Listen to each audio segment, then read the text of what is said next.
यदि नॉर्मल कटोरी चाट खाते खाते बोर हो गए हैं तो इस तरह से बास्केट कटोरी बना करके कटोरी चाट बना सकते हैं। यह बहुत ही बढ़िया बन के तैयार होती है और बहुत समय भी नहीं लगता है। इस तरह से इसमें स्टफिंग भर देंगे तो यह और भी बढ़िया देखने में लगता है और खाने में तो बहुत ही अच्छा लगता है। इसे बनाना भी बहुत सरल है, मुश्किल से 10 मिनट लगता है और झट से बन कर के तैयार हो जाता है।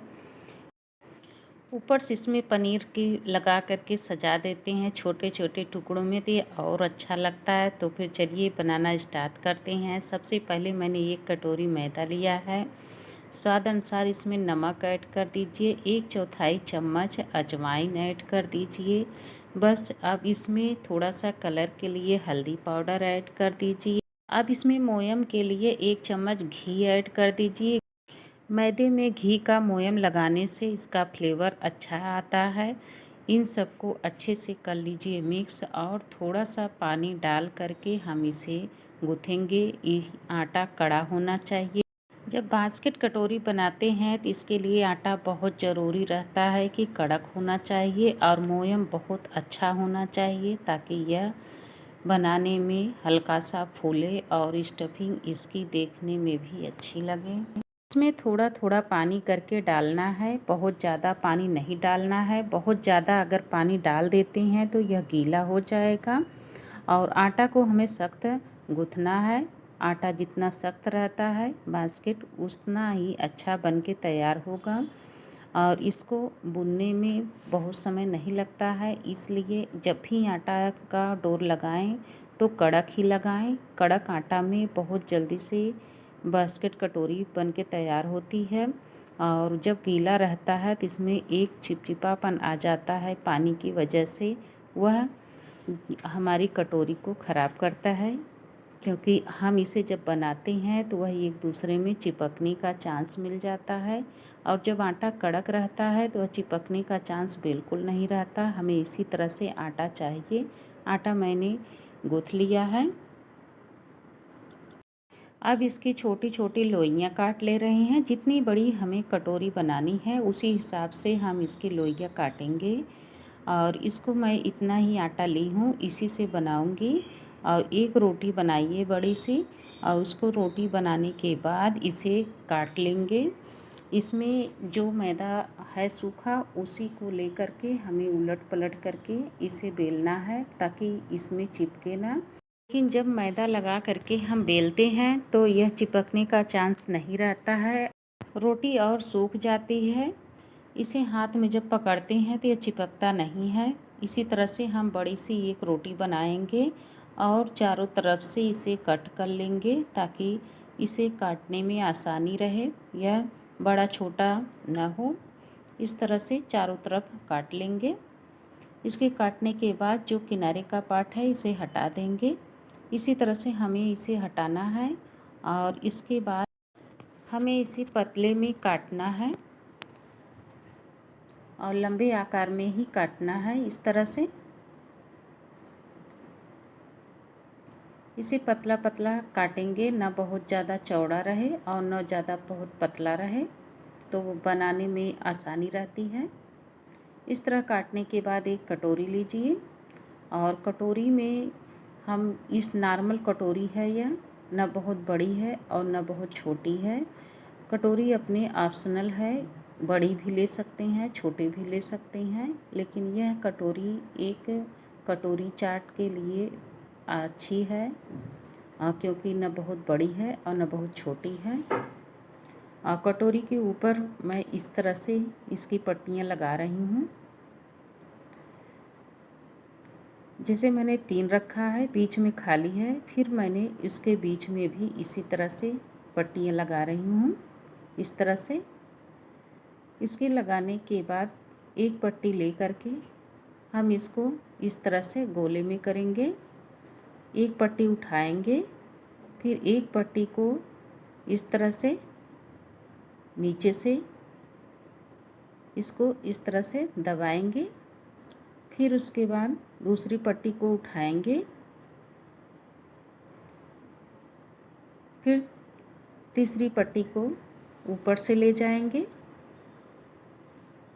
और इसी तरह से दोनों तरफ का हमें बनाना है। एक पट्टी को उठाना है और एक पट्टी को नीचे करना है। यह बहुत ही आसानी से बन जाता है। और जो पट्टियाँ हमें जोड़ना है वहाँ पर हल्का सा पानी लगा लीजिए। इसके बाद दोनों पट्टी को एक में जोड़ दीजिए। बस इसी तरह से बन जाता है। यह बनाने में बहुत समय नहीं लगता है। कटोरी को जब मैं पलट देती हूँ तो इसको जिस तरह से मैंने बनाया था बस उसी तरह से इसे फिर से बनाना है।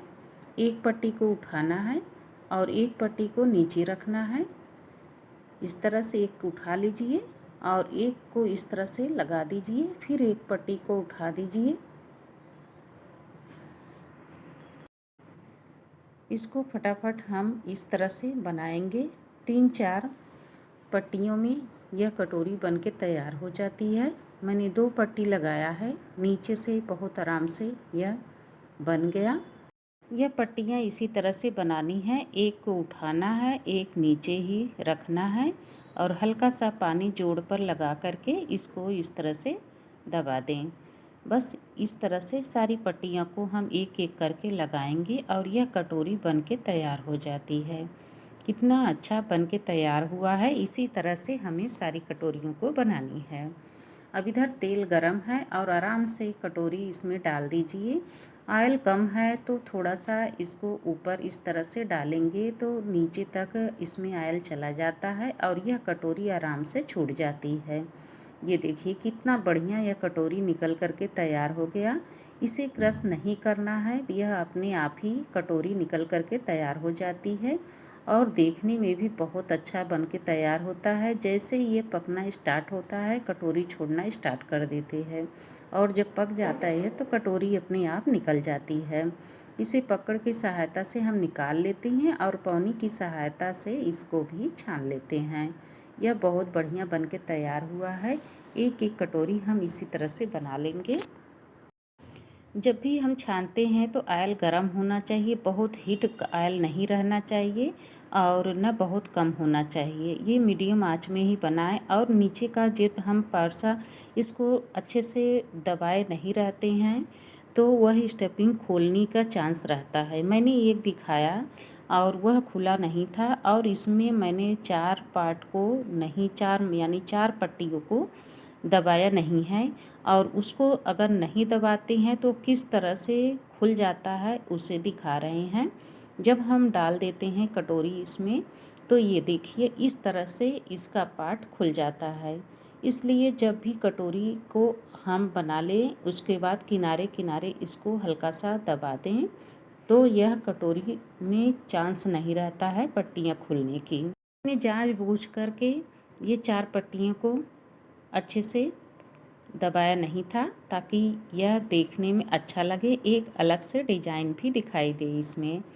इस तरह से हम इसे पलट देंगे और यह बहुत जल्दी से बन के तैयार हो जाएगा। अब यह पक चुका है, इसे पलट दीजिए।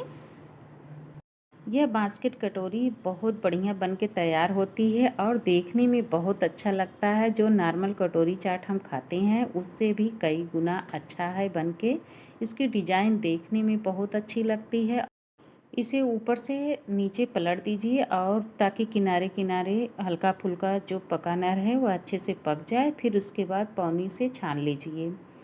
ये बन के तैयार हो गया। अब इसे एक प्लेट में रख दीजिए और प्लेट में देखिए कितना बढ़िया यह बना हुआ है कटोरी। इस कटोरी को बनाने के बाद इसे दूसरी कटोरी बनाने का मन नहीं करेगा क्योंकि यह कटोरी बहुत ही अच्छी देखने में लगती है। इसे बड़े छोटे अपने ऊपर है। अब इसमें छोटे छोटे टुकड़े में आलू काट करके डाल दीजिए। जो उबली हुई आलू है उसे मैंने पहले से ही उबाल करके रखा था। इसमें मैंने एक बड़ी आलू है और उसे छोटे छोटे टुकड़े में काट करके चाट मसाला और थोड़ा सा ब्लैक पेपर डाल दिया था और इसे इस तरह से रख दिए हैं। अब इसके किनारे किनारे मैंने पनीर रख दिया है और थोड़ा सा नमकीन डाल दिया है। थोड़ा सा इसमें प्याज डाल दीजिए, थोड़ी सी हरी धनिया की चटनी डाल दीजिए, थोड़ी सी लाल चटनी डाल दीजिए। लाल चटनी के जगह आप टूटी फूटी भी डाल सकते हैं। धनिया की चटनी जो खट्टा रहता है उसे डाला गया है, इसमें दही नहीं डाली गई है।